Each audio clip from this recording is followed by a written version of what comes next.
Pascal के नियम के बारे में पढ़ेंगे। फ्रांसीसी वैज्ञानिक ब्लेज पास्कल ने सन 1600 ईस्वी में एक नियम दिया था जिसे पास्कल का नियम या तरल दाब संचरण का नियम कहते हैं।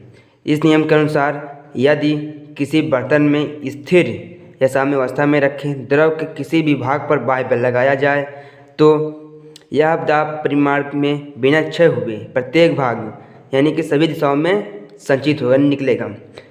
हम यह अपने प्रयोग के आधार पर समझा सकते हैं या समझ सकते हैं कि इसमें एक बर्तन लिए हुए हैं जिसमें जल भरा हुआ है तथा इसमें चारों ओर एक जल रोधक पिस्टन यानी कि P1, P2, P3, P4 लगा हुआ है और चारों का क्षेत्रफल एक समान है।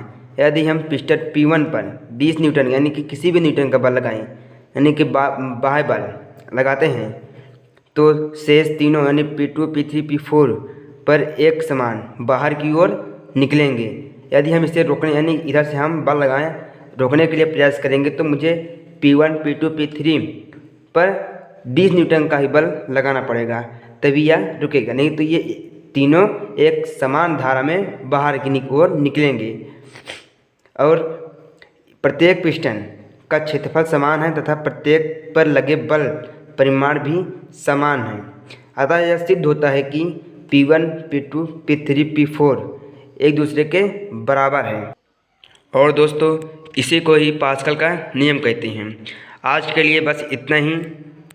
हमारे वीडियो से आप कुछ भी सीखे हों तो लाइक, कमेंट, सब्सक्राइब और शेयर ज़रूर करें।